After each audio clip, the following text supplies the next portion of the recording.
I try not to pre-order games, but a couple months ago, my friends and I were quite sick of what we had been playing and were looking for something new. As a dedicated PlayStation fan, I had paid attention to most of their announcements and seen Helldivers 2 as a pretty decent option. So I and a few friends clicked that pre-order button and waited a few months.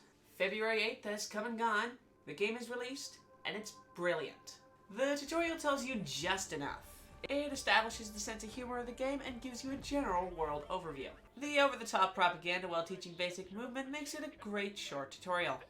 Once you get your ship, you get to pick a name from the various combinations available. I named mine the gayest thing I could find and got ready to drop into some bugs.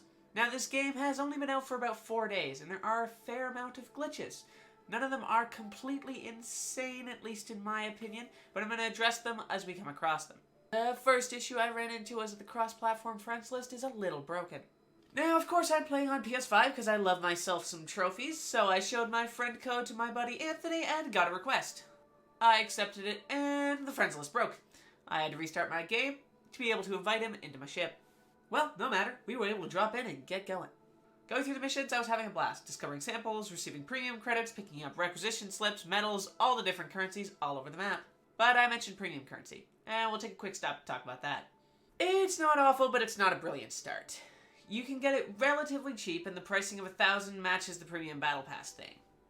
Pretty standard, it's about $13 Canadian or about $10 US. That is the accepted across the board, something like Fortnite, Call of Duty, they're all about that price.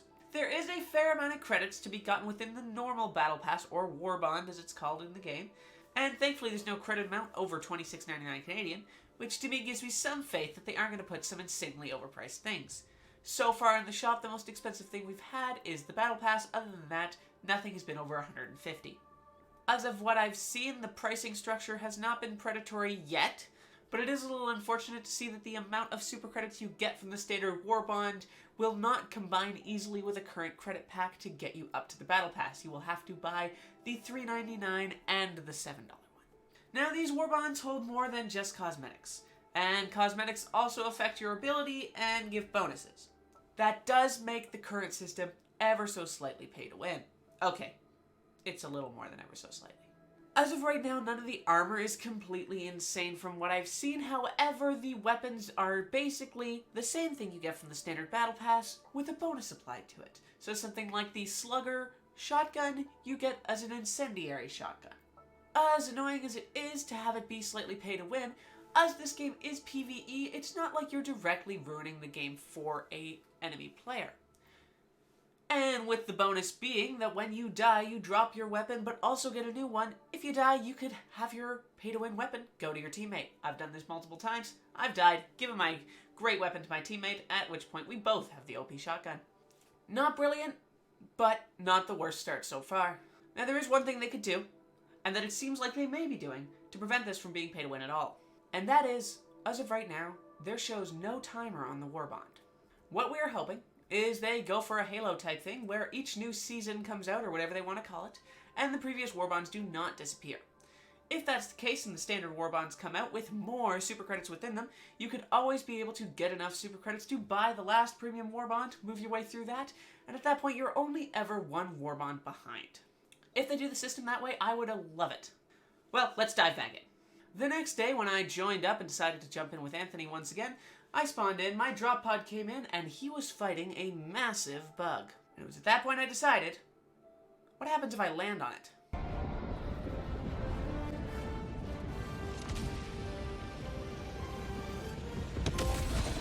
Liberty emerges victorious. Let them come. Let them brawl. Let them... Yep, it's exactly as badass as you hoped it would be. The game really nails how satisfying drops and stratagems are. The fact that not only are your orbital strikes, your bombardments, your Gatling turrets lethal, but every single drop that comes out of the sky can kill. There have been times where I'm fighting turrets, I run out of things to destroy them with, but one of my teammates is dead. Guess where they're dropping? Come on, you got this. Did it not blow up? No. Well, you're on top of it. You want to toss a nade into the other thing? I don't know what to do in this situation. I'm kind of in a very bad place. I could drop an orbital on you. I'm gonna do it. Good luck. Wait, I just threw an orbital strike. Oh! I'm sorry. Okay, so now we're gonna get you to drop on top of the manufacturing facility. You got this. That's our final thing for the mission. Just land on top of that big bitch. Dun dun dun. Yeah, baby! Did it immediately? I died immediately. It's okay. But this is what life's about. You did it with honor. Let's take a quick stop to talk about those stratagems. There are a ton of them. All kinds of different utilities, different ways to play, and different ways to play with your squad. You can set yourself up like an engineer, cover yourself with turrets, surround yourself with defense, and barely even touch the trigger of your gun. Or you can become an absolute badass bombarding every single thing in your sight until there's nothing left of the ground. It really is awesome how good the terrain deformation in this game is. Blowing up nests and fabricators with your orbital strikes really makes you feel badass. And then you get swarmed and you realize how squishy you truly are. The game really nails the feeling of progress upwards and yet not a standard leveling system. So let's take a quick moment to talk about that. This game does not have a level up, increase your health, increase your overall damage. No. There are no damage numbers that you see popping up over top of enemies. There's no straight line increasing up as your level goes up. The thing you get are stratagems and equipment. Well, yes, your equipment does get better the further you go down the warbond. It is not directly impacted by your level. Your level does allow you to unlock and then purchase each stratagem that's there, and the purchase is only with in-game currency, not with the premium currency. But it does mean that a level 1 is not directly at a disadvantage compared to a level 15 if they both have the same stratagems. Granted, that's not going to happen. A level 1 won't have any stratagems, except the standard orbital strike. However, it is still useful. What I find, and what I quite like, is that if you have a squad of 4, and 3 of them have excellent stratagems, and 1 guy's a little left out, that person can still join your higher level challenges without being completely useless. They can keep enemies off you, they can keep their guns slinging, and as long as the rest of you are calling in the important orbital strikes, you're not really down player at all. The way I found myself communicating with my squad mates, running around, the absolute chaos, and yet I knew everything that was going on. The teamwork aspect really does do a great job encouraging communication and working together. As long as you aren't me and bombing your friends after a simple watch out. I do want to take another moment to talk about something I just adore about this game, and that is how incredible it makes you feel when it comes to the hold your ground type of fight. When you've completed all objectives on the map, and there's 4 of you, you all get back to the extraction point and you start setting up, dropping stratagems everywhere. It feels incredible. Bugs coming from every side, unloading with machine guns, turrets flying, guard dogs flying around you, zapping shit, shooting shit. It's incredible. It really does feel like you're back to back, firing in every direction, protecting each other. I cannot express how excellent it feels. Yep. Riley! You idiot! They truly did an incredible job with the moment-to-moment gameplay in every way. Your secondary objectives are not only there as something to do, but they are something useful.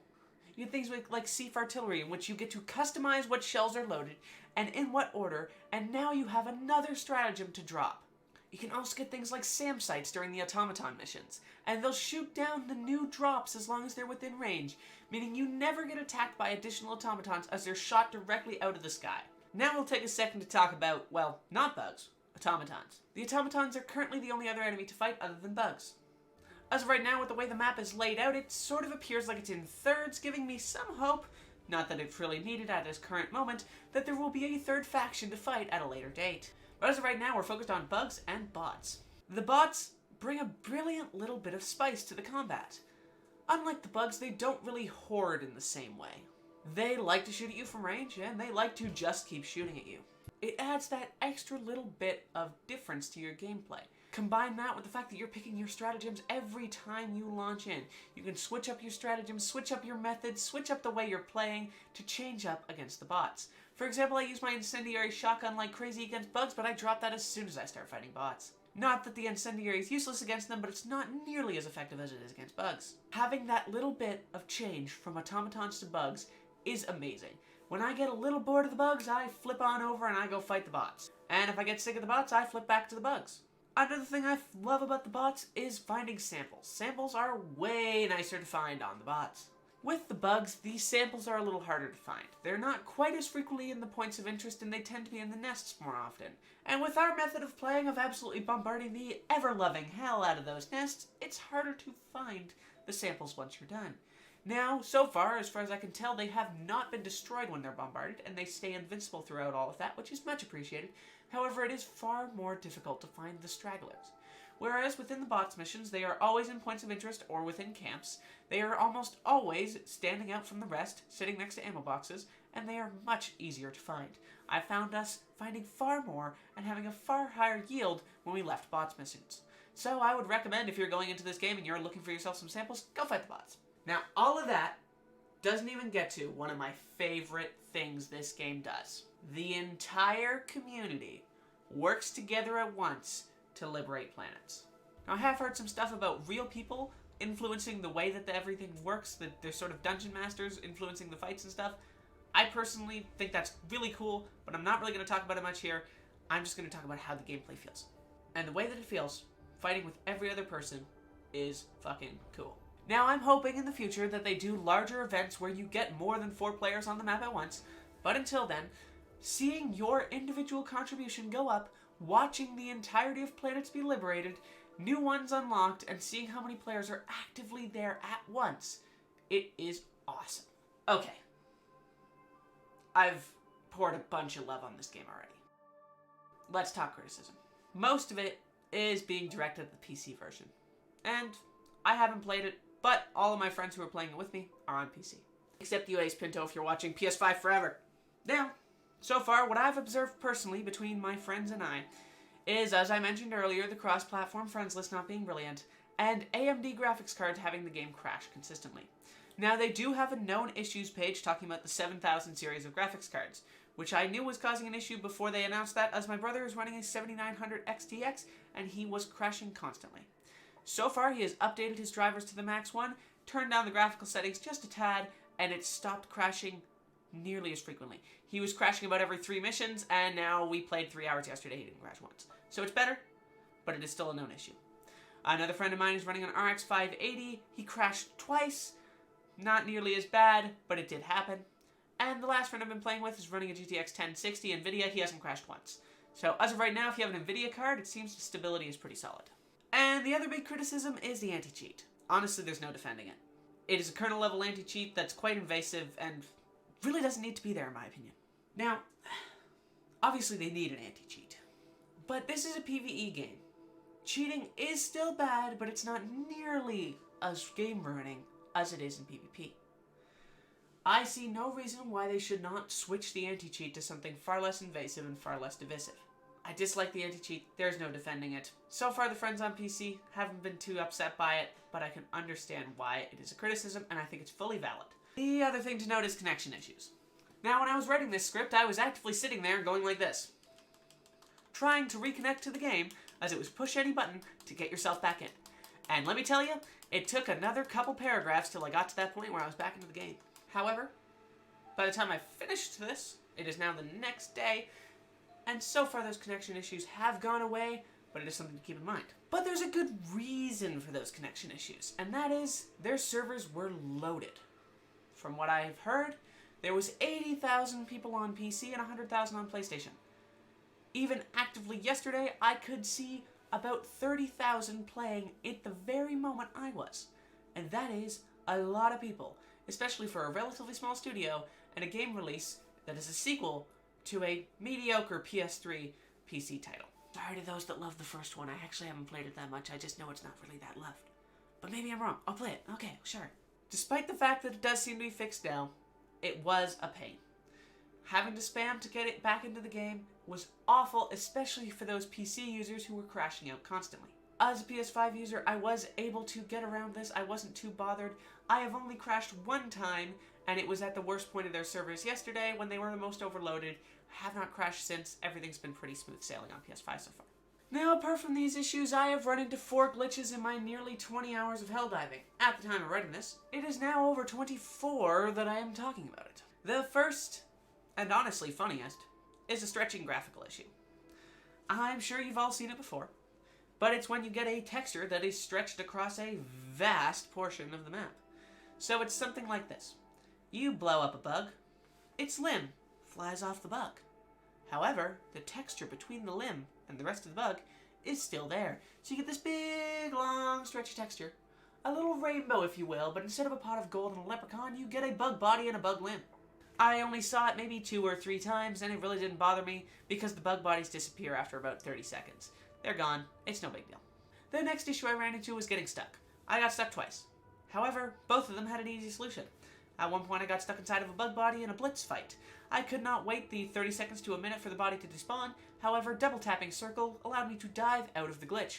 The next spot I got stuck was opening up one of the little crashed pods in which I could get myself some loot. I opened it up, the door flew into me, and then I was not able to move. However, once I completely lay down, I was able to get myself unstuck and I was fine. So far I've only been stuck in the train twice with easy solutions to get out. Not a big deal. The next glitch I ran into was quick play being completely broken. At the time of writing this, quick play had about a 5 to 10% chance of actually functioning. Every other time it would just say connection invalid. Now, having read their known issues page, they said it was an issue with the matchmaker. It was not able to find an accurate pairing for you to be in a decent fight. They have since fixed that. They say it's about 85 to 90% accurate now. And the fourth and most annoying glitch I ran into was no missions payout for about a couple hours. Now, at the time of writing this had actively happened to me. I had played about 4 missions. I got no medals, no requisitions, no super credits, no XP, no nothing. Now, by the time I finished writing this and played for another 4 hours with my friends, it was cleared up. But I should mention that this did occur. I had about 4 hours and probably about 50 medals worth of no progress.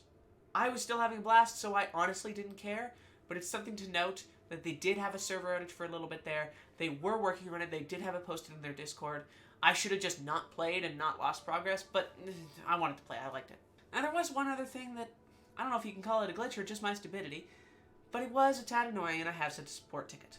I have not heard anything back as of filming this, but I'll update the description if they do get back to me. Now what happened was, well, I loved the game, and I thought, let me buy the Premium War Bond. Now, I of course bought this game physically, meaning I did not have the option of getting the Super Citizen Edition. At the time, I was not aware that the Super Citizen Edition was a thing, and when I loaded into the game and I decided I really loved it, I thought I would buy the Premium War Bond. So I spent my $13, got myself 1,000 credits, and bought the Premium War Bond.